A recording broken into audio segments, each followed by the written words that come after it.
ሰላም እንዴት ናችሁ ወገኖቼ? የዚህ ቻናል ቤተሰቦች ሰላምና ጸጋ ይብዛላችሁ። ዛሬ ደግሞ ተወሰኑ ቪዲዮችን ይዤ መጥቻለሁ እና በጣም ትባረካላችሁ ያስባለሁ። ስፔሻሊ እነዚህ ትላልቅ ሰዎች ጌታን ሲያገለግሉ ዘመናቸውን ያገባደዱ ድንቅ የእግዚአብሔር ሰዎች ናቸው። የዘላለም እግዚአብሔር የሚጠራን፣ የሚናገረን፣ የሚያስተምረን፣ የሚመራን፣ የሚያነጻን፣ የሚጠብቀን፣ የሚተክለን በዚህ በቅዱስ ቃሉ ነው። አዎ ጌታ ስሙ ይባረክ። እንግዲህ እኚህ ትልቅ አባት ዶክተር ቄስ ቶሎሳ ጉዲና ይባላሉ። ታውቁታላችሁና ምንድነው አሁን ከፍ እያደረጉ ያሉት የእግዚአብሔርን ቃል ነው። የእግዚአብሔርን ቃል ትውልዱ የእግዚአብሔርን ቃል እንዲወድ፣ የእግዚአብሔርን ቃል እንዲጠማ፣ ስለ እግዚአብሔር ቃል ቦታ እንዲኖር የሚያነሳሳ መልእክት ነው። በእውነቱ ጌታ ይባርካቸው። የዘመን እጅግ በጣም አስቸጋሪ የሆነበት ትንቢት አሳዳጅ ዘመን ነው። እንዲሁ በግልጽም ስናይ በሶሻል ሚዲያም ስናይ ሰው በቃ ትንቢት ነው፣ ተንብይብኝ፣ ተናገርብኝ፣ በለኝ ይላል። እንግዲህ ምን አይነት ጊዜ ላይ እንዳለን በጣም ከባድ ነው እና እሳቸው የእግዚአብሔርን ቃል ከፍ አድርገው መጽሐፍ ቅዱስን ከፍ አድርገው ሰው ወደ እግዚአብሔር ቃል መመለስ እንዳለበት፣ ሰው ወደ ሕያው አምላክ ወደ እግዚአብሔር ቃል ተመልሶ ትውልድ እንደሚፈወስ እየተናገሩ ነው። የዚህ ዩኒቨርስ ደስቲኒ በዚህ ቃል ውስጥ ነው ያለው።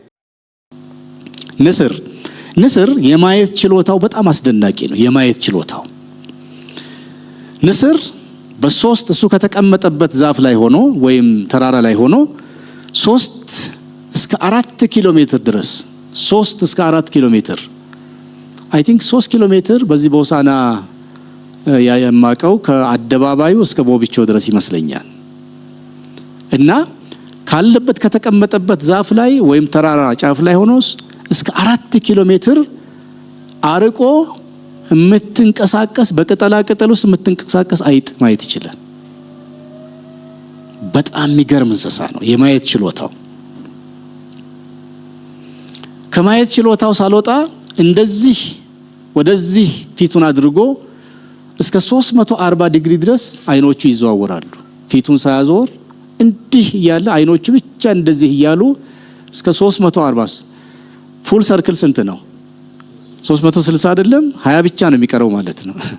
እስከ 340 ዲግሪ ድረስ የማየት ችሎታው በጣም ያስደንቃል።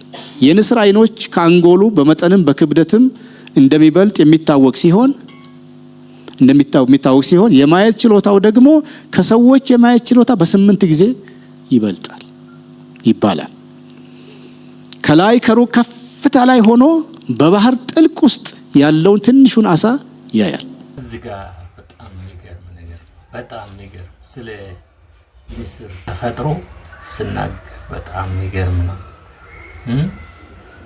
የማየት ችሎታው አንደኛው አርቆ የማየት ችሎታ፣ ሁለተኛ አዙሮ የማየት ችሎታ፣ ነገሮችን የሚያይበት እይታ በጣም የሚገርም ነው። አይ ቲንክ ይሄም ይመስለኛል የአዋፍት ንጉስም ያደረገው ፕላስ ደግሞ በከፍታ እንዲበር አቅም የሆነለት ወደት ጌታ ስሙ ይባረክ። እግዚአብሔር አምላክ እይታችንን ይፈውስ። አንደኛ አርቀን ማየት እንድንችል የሰማዩን አምላክ እግዚአብሔርን አርቀን ማየት የምንችልበትን ችሎታ ይስጠን። ነገሮችን ደግሞ በጥልቀት እንድናይ እንድንፈትሽ፣ ዝም ብለን ዘው የምንል፣ ዝም ብለን የምንሮጥ፣ ዝም ብለን የምንጋልብ ሰዎች ሳንሆን ልክ እንደ ንስር ተፈጥሮ እግዚአብሔር በእውነት በእይታ እንዲባርከን አርቀን እንድናይ አዙረን እንድናይ አገላፍጠን እንድናይ ከዛ መልካሙን ለይተን እንድንይዝ ከዛስ በከፍታ መብረር እንድንችል ሃሌሉያ እግዚአብሔር በዚህ እንስሳ ተፈጥሮ ይባርከን ልበል ይባርከን እግዚአብሔር ሁሉንም በርግጥ እኛን ለማስተማር ነው እኛን ለማቅናት ነው በዙሪያችን ያሉ ተፈጥሮ በሙሉ የእግዚአብሔርን ኃያልነት የእግዚአብሔርን ጥበብ የእግዚአብሔርን ችሎታ የእግዚአብሔርን አሰራር ይናገራል of course ያ መዝሙረ ዳዊት ምዕራፍ 19 ከቁጥር 1 ጀምሮ ሲናገር ሰማያት የእግዚአብሔርን ክብር ይናገራሉ ይላል yes ሰማይ ብቻ አይደለም the whole nature የእግዚአብሔርን ኃያልነት የእግዚአብሔርን የፍጥረቱን ጥበብ የፍጥረቱን ችሎታ የፍጥረቱን ጥልቅ ምስጢር አጉልቶ ያሳያልና አቤቱ ጌታ ሆይ በዚህ ነቸር በእውነት ባርከን አይ ምን ይባላል ባካችሁ ቻላንዳ ሰባዲና ማንታራዲያ ሌላው እንቀጥል እስቲ ወደ ቀጣዩ ቪዲዮች የምናልፍበት መንገድ ሁላችንም መዳረሻ ግብ የተቀመጠልን መንገደኞች ነን ወደ ግባችን የምንደርሰው ግን በትክክለኛው መንገድ ላይ ስንሆን ነው እንደ አማኞች የምንጓዝበት መንገድ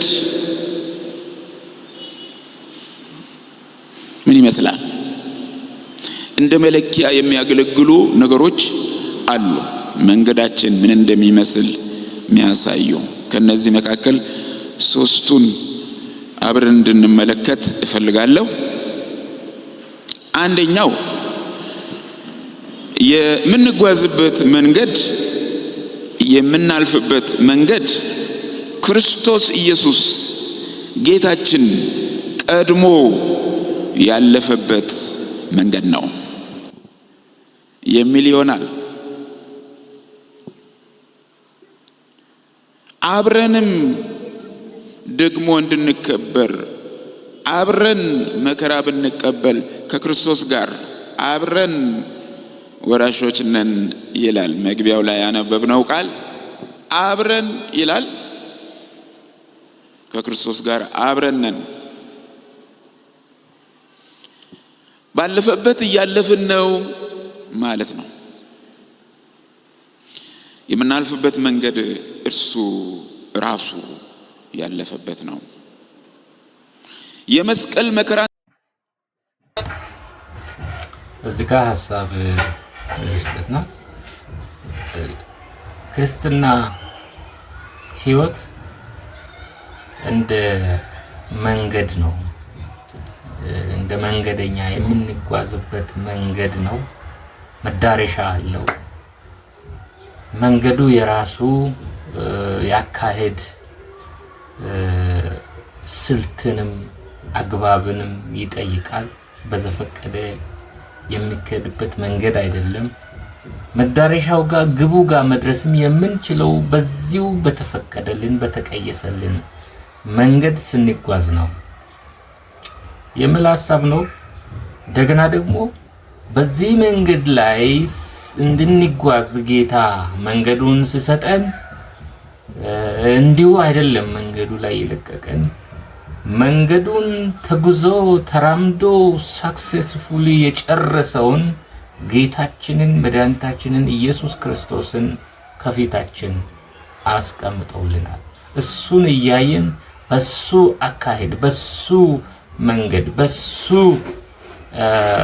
ህይወት አግባብ መንገዳችንን እንድንጠበጥብ እግዚአብሔር ያለ ምሳሌ አልተወንም እንግዲህ ሶስት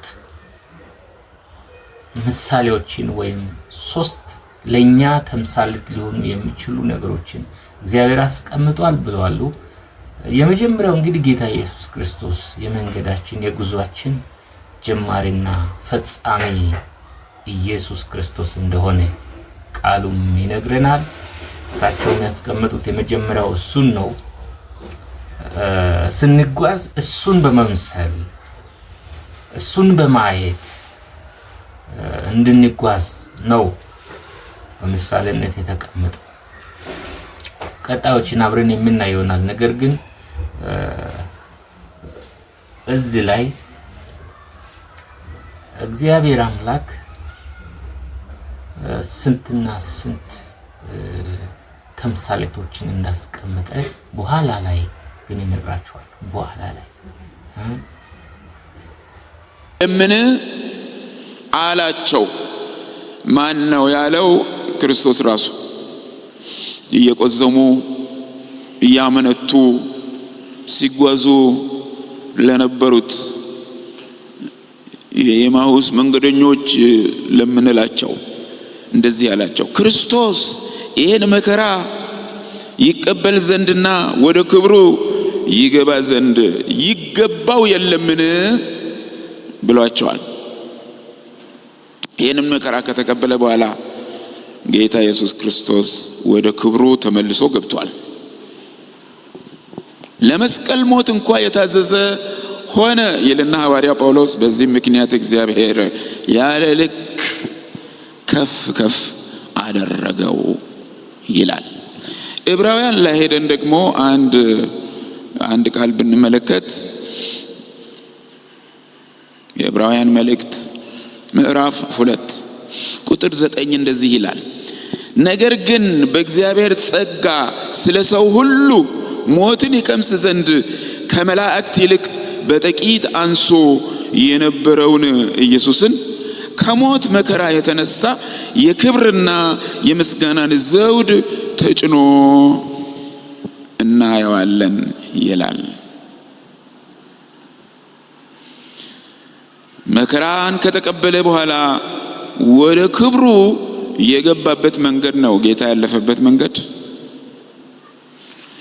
የመከራው መንስኤ የኛ በደል ነው።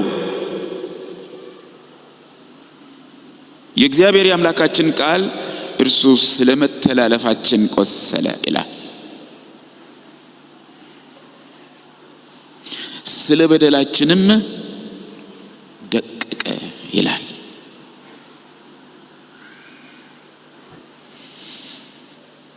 እርሱ ተመርምሮ ኃጢአት ያልተገኘበት ጻድቅ፣ ንጹህ እና ቅዱስ ነው።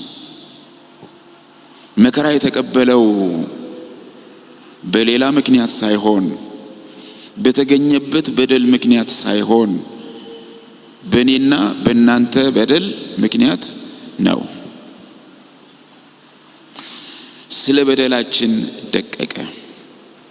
ስለዚህ መንገዱ በጽድቅና ስለ ጽድቅ የተከፈለ ዋጋ ያለበት መንገድ ነው። በዚህ መንገድ ጌታ ኢየሱስ ክርስቶስ አስቀድሞ አልፏል። ሁለተኛ፣ ይህ መንገድ እኛ የምናልፍበት መንገድ መከራና መቃተት ያለበት መንገድ ነው። የምጥ መንገድ። ወደ ሮሜ ምዕራፍ 8 መልሳቸዋለሁ። ቁጥር 22 እና 23 እንደዚህ ይላል፣ ፍጥረት ሁሉ እስካሁን ድረስ አብሮ በመቃተትና በምጥ መኖሩን እናውቃለንና፣ እርሱም ብቻ አይደለም፣ ነገር ግን የመንፈስ በኩራት ያለን ራሳችን ደግሞ የሰውነታችን ቤዛ የሆነውን ልጅነት እየተጠባበቅን ራሳችን በውስጣችን እንቃትታለን ይላል። መንገዱ የመከራ የመቃተት የምጥ መንገድ ነው። ቃሉም ይነግረናል። እኛም ያለፍንበት አይደለ እንዴ? እንዲሁ ተጽፎ ወረቀት ላይ የቀረ ነገር አይደለም። ይሄ ማይካድ ነው። እኛም ራሳችን ምስክሮች ነን። እያለፍንበት ያለው መንገድ የመከራ መንገድ ነው። እያለፍንበት ያለው መንገድ የመቃተት መንገድ ነው። የምጥ መንገድ ነው። ምጡ የፍጥረት ሁሉ ምጥ እንደሆነ ነው ሐዋርያው ጳውሎስ በዚህ ስፍራ የሚነግረን። ዓለማችን ሰይጣን ሰራሽ፣ ሰው ሰራሽ እና ተፈጥሮ ወለድ በሆኑ መከራዎች የተሞላች ዓለም አይደለችምን?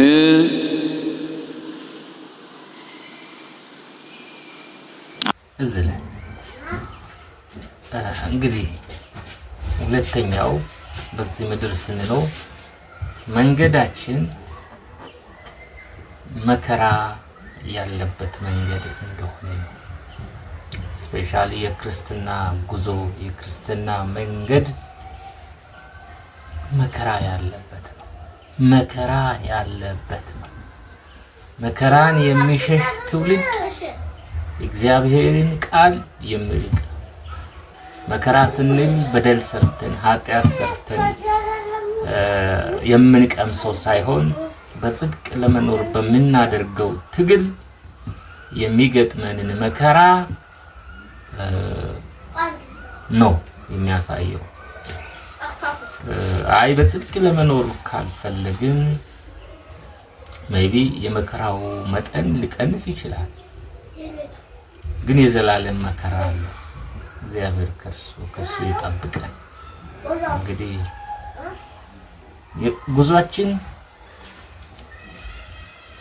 ጉዟችንን እየፈጸመው ያጠናቀቀው ጌታ ከፊታችን አለ። ጉዟችን የሚሆነው በመከራ ነው። ሁለተኛው በመከራ ነው፣ በምጥ ነው።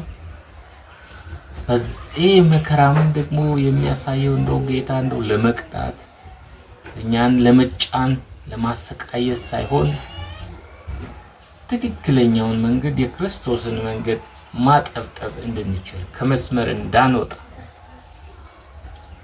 ቀኝ ስንል የሚያገኘን ነገር ይኖራል፣ ግራ ስንል የሚያገኘን ነገር ይኖራል።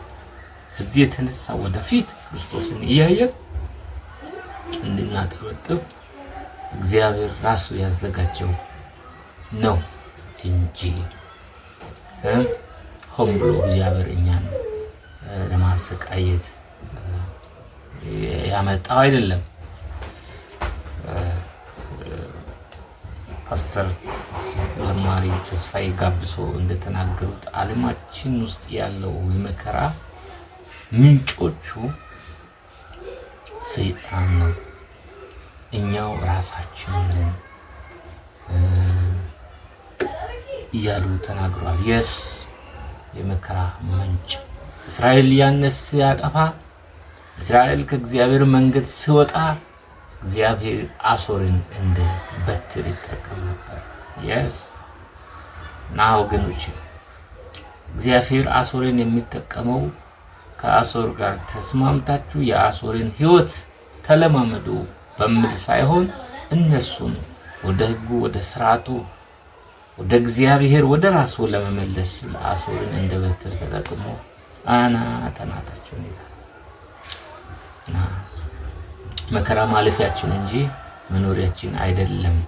ግን እይታችን ክርስቶስ ላይ ከሆነ ፎከሳችን ክርስቶስ ላይ፣ ፎከሳችን በተሰቀለው ክርስቶስ ላይ፣ በቀራንዮው መስቀል በአደባባይ ራቁቱን በተሰቀለው ክርስቶስ ላይ፣ እኛን ለማዳን ዋጋ በከፈለልን ላይ፣ በደቀቀልን ላይ ሃሌሉያ እሱ ላይ ስንሆን መከራው ማለፊያችን ነው። አሜን ትላላችሁ? መከራው ማለፊያችን ነው እንጂ መኖሪያችን አይደለም።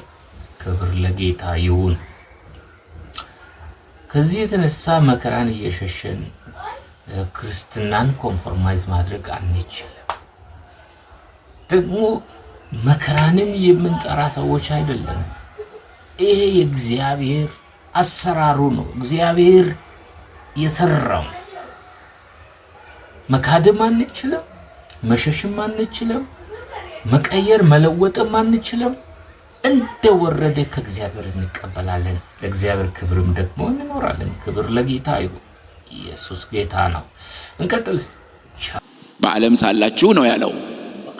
ያ ማለት ይህች ዓለም መከራን የተሞላች ዓለም ናት ማለት ነው። እኛስ ምስክሮች አይደለንም ለዚህ? ዓለም በምቾት የተሞላች ናትን? አትመችም። ዓለም የመከራ ቦታ ናት። ብናምንም ብንክድም እውነቱ ይሄ ነው። በቃሉም ተጽፏል። እኛም የምናየው ነው፣ የምናልፍበት ነው። ባንካካድ ይሻላል። መከራ አለባችሁ ብሏል ጌታ ኢየሱስ ክርስቶስ። ሐዋርያው ዮሐንስ ደግሞ ዓለምን በሞላው በክፉ እንደተያዘ እናውቃለን ብሏል። በአንደኛ መልእክቱ ምዕራፍ 5 ቁጥር 19 ላይ በክፉ የተያዘች ዓለም የምታስቃትት ናት። መቃተቱ የክፉ ውጤትና መገለጫ ነው። ይህ የመቃተት መንገድ የጌታም የእኛም ሆኗል። አንዳንድ ጊዜ ጌታ ኢየሱስ ክርስቶስ በመስቀል ላይ ሆኖ እንዳለው አምላኬ ስለምን ተውከኝ የሚያሰኝ መቃተት ነው። መንገዱ እንደዚህ አይነት ጌታችን መድኃኒታችን ኢየሱስ ክርስቶስ ነው እንግዲህ እንደዚህ የተናገረው በቀራንዮ መስቀል ላይ ተሰቅሎ አምላኬ ለምን ተውከኝ? ኤሎሂ ላማ ሰበቅታኒ። ጌታ ኢየሱስ ነው እንዲህ የመከራን መቃተት ድምጽ ያወጣው ወገኖች። እንግዲህ መንገዱን መርጠናል፣ እንከተለዋለን ብለናል። መንገዳችንን እንግዲህ ጨርቅ ያርግልን፣ መንገዳችንን አልጋ ባልጋ ያርግልን። እሱን ኮቴ እየተከተልን የምንሄድ ከሆነ ኮቴው መዳረሻ አለው፣ መንገዱ መዳረሻ አለው። መንገዱ መጨረሻው ክብር ነው። መንገዱ መጨረሻው እርገት ነው። ሃሌሉያ። መንገዱ መጨረሻው ሰማያዊ አካል መልበስ ነው። መንገዱ መጨረሻው ዘላለማዊ ሕይወት፣ ዘላለማዊ ክብር፣ ዘላለማዊ ደስታ ውስጥ መግባት ነው መንገዱ።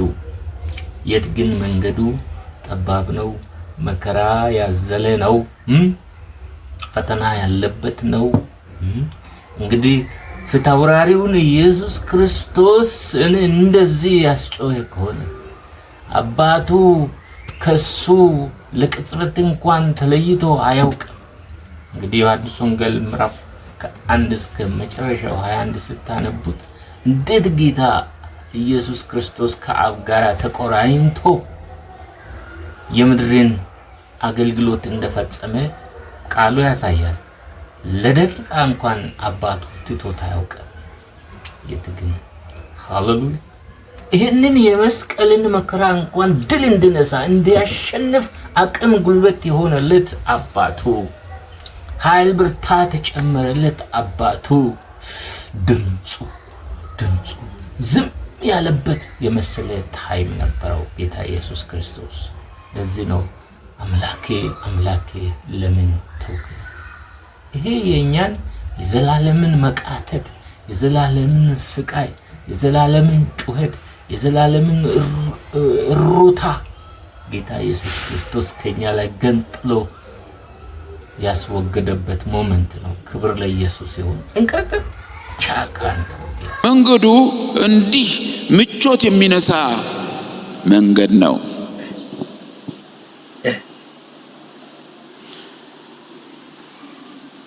አስፍተን ስናየው ያለው እውነታ ይሄ ነው። በየምናድርበት ቤት ውስጥ አንዳንድ ጊዜ ደስ ብሎን እንሳሳቃለን። አንዳንድ ጊዜ ደግሞ መሳቅ ያቅተናል። እንደ ክረምትና በጋ ይፈራረቃል። አንድ ቤት ውስጥ ሳቅ ቢኖር በቀጣይ ቤት ውስጥ ለቅሶ ሊኖር ይችላል። አስፍተን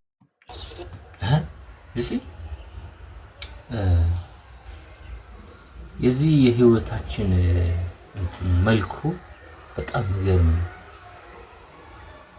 መልኩ የተዘበራረቀ ነው። ዛሬ ደስታ ሳቅ፣ ነገ ደግሞ ተቃራኒው ይሆናል። ይፈራረቃል። የማይካድ ነው፣ ይፈራረቃል። ስለዚህ ይህንን አምነን መቀበል መቻል አለብን። በቃ ይሄ የምድራዊ ህይወት ባህሪው ነው። ማታውቁ ካላችሁ ወቁ፣ የምድራዊ ህይወት ባህሪው ነው።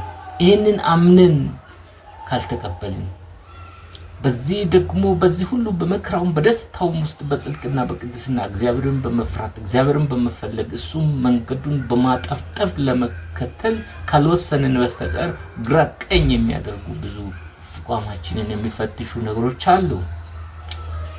መልኩ የተለያየ ነው የመከራው። ስለዚህ ይህንን መከራ ለማሸነፍ ከእርሱ ጋር መጣበቅ ይኖርብናል። በጣም ገርም ነው። እንግዲህ የመከራ ሰባኪዎች ብሎ ስም ይሰጡናል። የመከራ ሰባኪዎች እንዴት ራሽናል ማይንድ ይዘህ ሪያሊቲን ትክዳለህ? ሪያሊቲን ትክዳለህ ወይስ መንገድህ ሌላ ነው? መንገድህ ሌላ ካልሆነ በስተቀር የመከራ ሰባኪዎች ብላችሁ አትቹና። የመከራ ሰባኪዎች ብላችሁ ስምም አትስጡና። እኛ የተሰቀለውን የናዝሬቱን ኢየሱስ ክርስቶስን እንሰብካለን። ቻናሉን ሰብስክራይብ፣ ላይክ፣ ሼር እያደረጋችሁ ቀጥሉ። ግን እኔ ቀንጨብ አድርጌ ነው ያመጣዋላችሁ። ግን ድዴ ትምህርቱን ገብታችሁ ብትማሩ በጣም የሚገርም ነው። የሚገርም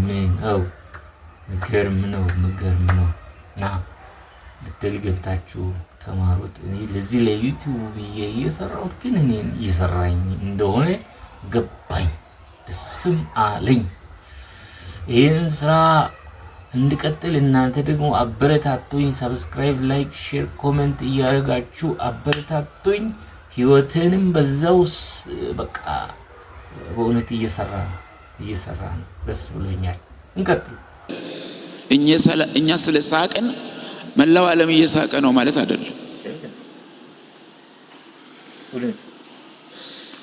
ጠባቦች መሆን የለብንም። አስፍተን የምንመለከት ልንሆን ይገባል። በሁለት አይኖቻችን ያሉትን ሁኔታዎች የምንመለከት ልንሆን ይገባል። አንድ አይናችንን መጨፈን የለብንም። መንገዱ ምቾት የሚነሳ መንገድ ነው ለኛ ለምእመናን። ግን የመንፈስ ቅዱስን እገዛ እየተቀበልን እንድናልፈው የተሰጠን ተስፋ ደግሞ አለ። ፍጥረት ሁሉ በመቃተት ላይ ነው ያለው። የኛም የሚለየው በምንድነው? በዚህ መቃተት ውስጥ መንፈስ ቅዱስ ያግዘናል። በዚህ መንገድ ስንጓዝ፣ በመከራ መንገድ ስንጓዝ እኛ ብቻ አይደለም፣ ዘሆል ኔቸር በመከራ ውስጥ ሆኖ እንደሚቃትት ነው። እንደሚቃትት መቼ ነው ከዚህ የምንወጣው? መቼ ነው ሁሉም ነገር ሰላም ሆኖ፣ ሁሉም ነገር ሸጋ ሆኖ፣ ሁሉም ነገር በጎ ሆኖ የምናየው? ሞት ጠፍቶ፣ ለቅሶ ጠፍቶ፣ ጭንቀት ጠፍቶ፣ ሐዘን ጠፍቶ፣ ኢንጀስቲስ ጠፍቶ፣ ሁሉም ነገር ጀስት ሆኖ ሰላም ሆኖ ይሄ ዩቶፒያ የሚለው ኮንሰፕት መቼ ነው የምታየው የሚል መቃተት በፍጥረት ሁሉ ዘንድ አለ። ይቃትታል፣ ይናፍቃል፣ ይመለከታል። የት ግን የኛውን ልዩ የሚያደርገው ምንድነው? የመንፈስ ቅዱስ እገዛ አለ። የመንፈስ ቅዱስ አስተምሮ አለ። የመንፈስ ቅዱስ ጋይዳንስ አለ። እንዲሁ አንቃተትም፣ እንዲሁ አንጨነቅም። ያለ ተስፋ አይደለንም። ተስፋ ያለን ሰዎች ነን። ዋይ መንፈስ ቅዱስ ከኛ ጋር ነው። ልዩ የሚያደርገው ይሄ ነው። ክብር ለጌታ ይሁን። መንፈስ ቅዱስ ከኛ ጋር አለ። ስለፈቀድን መንፈስ ቅዱስን ስለፈለግን አብሮን እንዲሆን በውስጣችንም እንዲያድር ስለወደድን መንፈስ ቅዱስ ከኛ ጋር ነው እና መንፈስ ቅዱስ ከሚሰራው ስራ አንዱ በማይነገር መቃተት ስለኛ መማለብ ነው። እኛ ልንገልጸው በማንችለው መቃተት መንፈስ ቅዱስ ስለኛ ይማልዳል። ሁለት ጊዜ ነው ይማልዳል የሚለው። በማይነገር መቃተት ይማልድልናል ይልና እንደ እግዚአብሔር ፈቃድ ስለ ቅዱሳን ይማልዳልና ይላል። እግዚአብሔር ይመስገን። የኛን የምእመናንን መከራ እና ምጥ ልዩ የሚያደርገው ብቻችንን አለመሆናችን ነው። ለብቻ የተተውን አይደለንም። መንፈስ ቅዱስ ከኛ ጋር አለ። ምን እየሰራ? አብሮ እየቃተተ። ምን እየሰራ? ስለ እኛ እየማለደ። እግዚአብሔር ስሙ የተመሰገነ ይሁን። ያ ባይሆን ኖሮ እንዴት እንችለዋለን? እንዴት እንችለዋለን? እግዚአብሔር ይመስገን። ይሄ ተስፋ የተሰጠን ነን። ሶስተኛ የምናልፍበት መንገድ ወደ ክብር ፍጻሜ የሚያደርስ መንገድ ነው። አሜን አሜን። ቬሪ አሜዚንግ። እውነት ነው። የመንገዱ መዳረሻ ክብር ነው። አሜን። ይሄ ቪዲዮ ከእናንተ ጋር እያየሁት ካሜራውን ደቅኜ ቀረጻ ጀምሬ ነው ይሄን ቪዲዮ ጀስት አውርጄው ይዤ መጣሁ። ካሜራውን አጀስት አድርጌ ደቅኜ እየቀረጽኩ ነው ቪዲዮን ፎር ዘ ፈርስት ታይም እያየሁት ነው። አይ ቲንክ የቆየ ቪዲዮ ይመስላል እና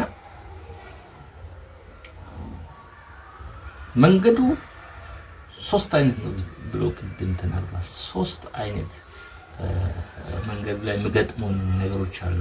መንገዱ ላይ ጉዞ ሂደቱ ላይ የመጀመሪያው የመንገዱ ጀማሪ እና ፈጻሚ የሆነው ኢየሱስ ክርስቶስ መንገዱ ላይ ነው፣ ከፊታችን።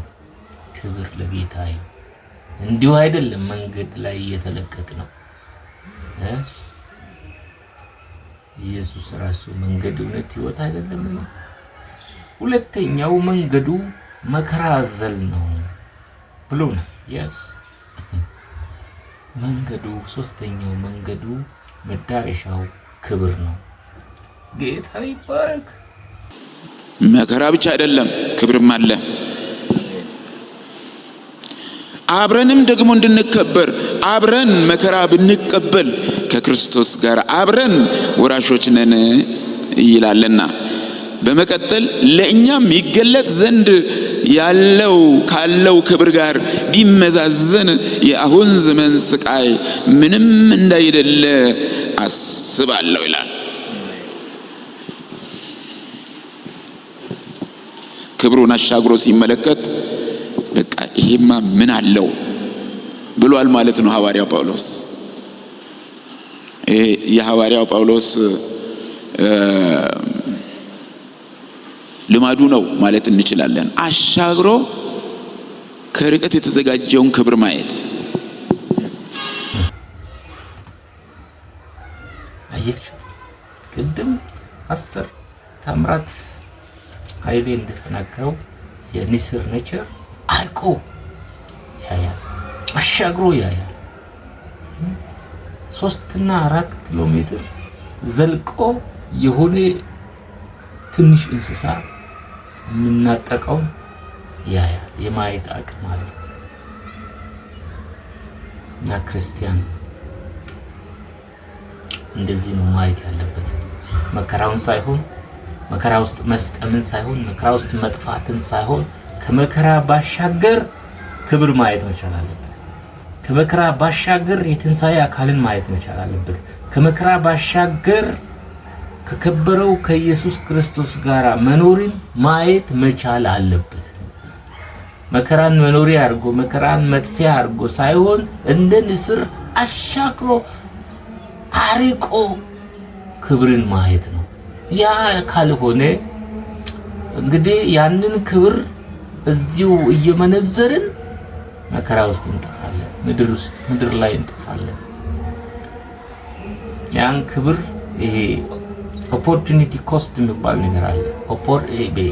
በዚህ በኢኮኖሚክስ ቋንቋ ኦፖርቹኒቲ ኮስት ምንድነው? ነገ የምታገኘውን መልካም ነገር በጽናት በትጋት አልፈ ነገ የምታገኘውን መልካም ነገር ይቅር ብለ እሱን ዛሬ ላይ አምጥተ በርካሽ ዋጋ መመንዘር ማለት ነው። ያ ሊሆን አይገባም። ጸንቶ ኦፖርቹኒቲ ኮስት አድርጎ ኢንከር አድርጎ ከፍሎ ያንን የተሻለውን ክብር ያንን የተሻለውን ህይወት ማግኘት መቻል ይኖርብናል። ለዛሬ ያስኩላችሁ ቪዲዮ እነዚህ ናቸው። እንግዲህ ቻናሉን ሰብስክራይብ፣ ላይክ፣ ሼር በማድረግ እንድታግዙኝ በጌታ ፍቅር እጠይቃችኋለሁ። ይህንን የመሳሰሉ የሚሰሩን የሚያጸኑን መልካም የሆኑ እውነት ያዘሉ ቪዲዮችን ይዤ እመጣለሁ። የጌታ ሰላምና ጸጋ ይብዛላችሁ። ሻሎም